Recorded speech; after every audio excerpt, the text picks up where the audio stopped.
Professor, você já fez algum reparo e o aparelho voltou com o mesmo defeito?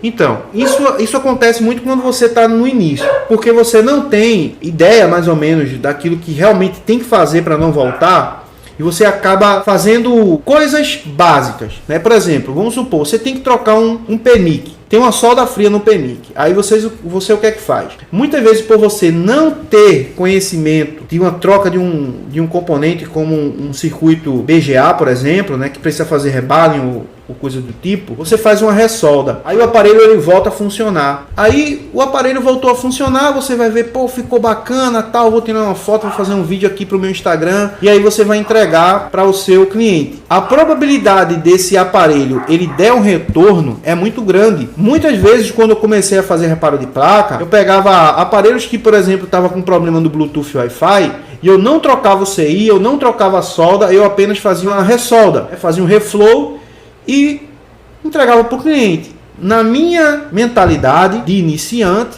eu achava que resolvia o problema daquele cara, né?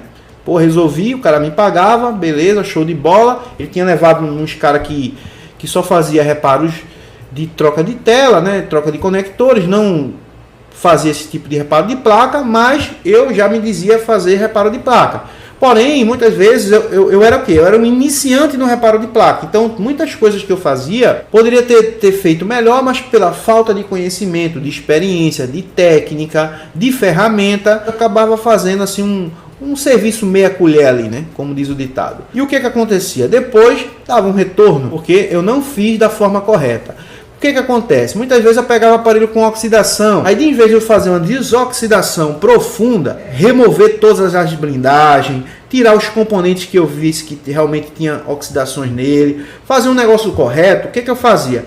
Eu pegava simplesmente a escovinha, passava a escova ali, botava o aparelho, ligava, pô, tá beleza, vou entregar. Entregava com poucos dias. O aparelho muitas vezes entrava em curto, dava o BO lá na memória ou na CPU, e aí não tinha nem como resolver mais, tinha que devolver o dinheiro para o cliente. Passei sim por esses tipos de situações. Só que hoje eu já sei aquilo que dá retorno. Eu já sei que se eu fazer tal procedimento não vai estar correto. Por exemplo, eu pego uma placa que ela levou água, eu tenho que dar por lei 3 meses de garantia se eu fazer o reparo daquele cliente. Mesmo que eu fale, né?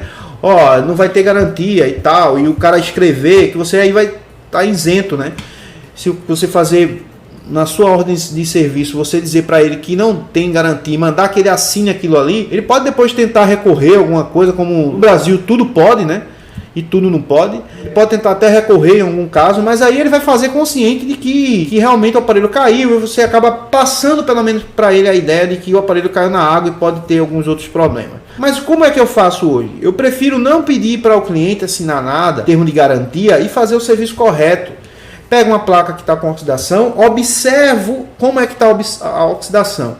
Se tiver tudo podre na placa, aí, filho, é tchau e benção. Ó, filho, não dá para resolver o teu problema porque a tua placa já era. Placa oxidou geral e não tem reparo para essa placa. Aí, pô, não tem nem como tentar botar para funcionar para eu pegar os dados e tal. Aí eu posso fazer um valor menor para ele, só para ele ter acesso aos arquivos que ele quiserem lá, sabendo que o aparelho pode morrer a qualquer momento. E aí eu fico isento de garantia nenhuma, porque eu já disse para ele que não presta a placa. Agora, para eu fazer um serviço hoje de aparelho que caiu na água e dar garantia, primeiramente eu vou observar como é que está a placa, se não tem tanta oxidação, ponto da placa de você tocar com o dedo os componentes aí todo caindo. Se der para fazer uma recuperação dos circuitos, eu faço. Se valer a pena, é bom sempre passar para o cliente, ó, teu aparelho está assim, tirar foto, mostrar para ele, vou ter que recuperar isso, vou ter que recuperar aquilo, vou ter que trocar isso aqui, vou ter que trocar aquilo, e vai ficar X valor. Se ele dizer assim, não, eu quero esse aparelho, e faça. Aí eu vou dar o meu melhor para manter aquele aparelho vivo por muito tempo. Então todos os componentes que eu ver ali com aspecto de oxidação vai ser trocado.